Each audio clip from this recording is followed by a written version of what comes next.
So there's the line that's equal to, therefore there's a solid line. If there was no equal to here, that would be just a dotted line. Then I need to find out the shading. So pick a point, and the easiest point to pick is 0, 0. If I let x and y both be 0, is 0 less than 50? And the answer is yes. So that means the shading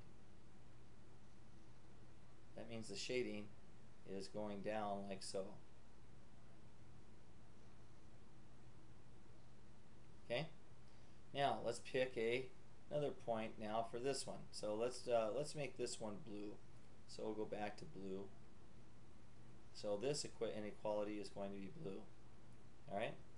So in this case, I'm not going to let x be 0, let y be 0. What I'm going to do is I'm going to use y equals mx plus b in order to graph this. So my y-intercept is 0. So there's my point there. And now I have a slope here of 1 over 9. Okay, so let's look at that for a minute. So I can either go 1 up and 9 to the right, and that can be kind of tough on this graph. I'll be honest with you, I would probably, if I were to increase that ratio, let's multiply that by 5 over 5, which of course is a form of 1. So now I'm going to go up 5 and to the right 45. And that's a little bit easier. So I look at my graph here and I'm going to go up. I'm going to go halfway between 5 and 10. I'm going to between 0 and 10. So there's 5, and I'm going to go over 45, which puts me right here. So now if I create that line,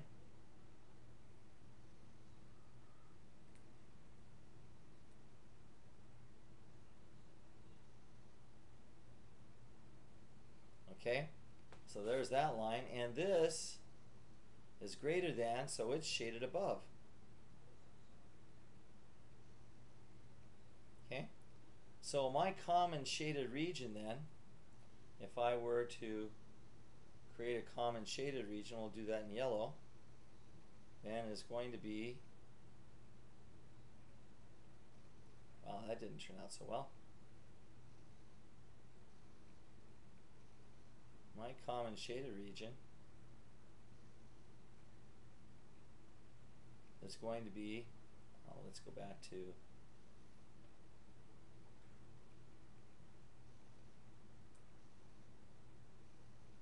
my common shaded region then is going to be this area.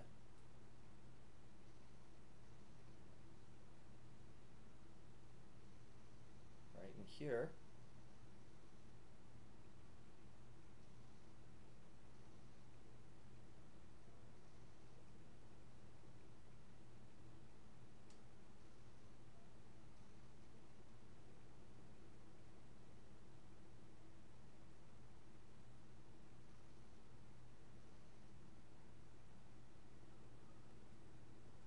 Okay, and my vertices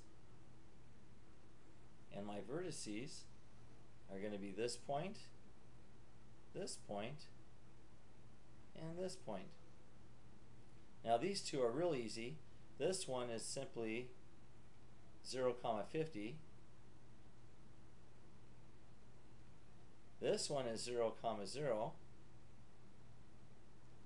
This one, just by looking at it and guesstimating, you know that this is going to be 45.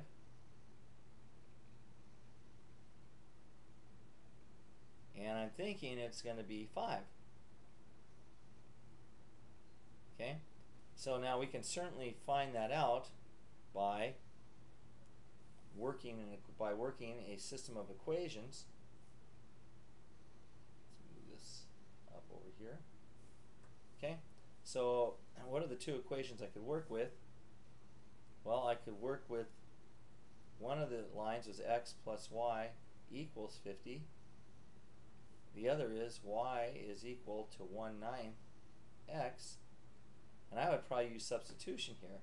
So I would replace y in this equation with what y is equal to in terms of x in the second equation. So now I'm going to rework this one and go x plus 1/9 x equals 50, which is the same as 1 and 1/9 x equals 50.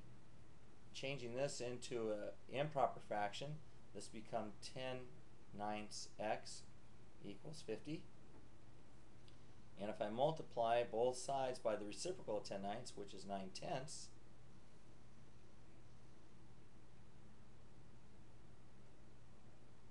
now let's go over here, finish this. So now this becomes x is equal to 450 over 10. So x is equal to 45. So we are right on the money with that. X is 45. And if I were to take now and plug the value of x into this equation, now I get y is equal to 1/9 times 45. So y is equal to 45 over 9. So y is equal to 5. So our estimate was really accurate. Our estimate was very accurate. So y is 5 and x is 45. And that is it.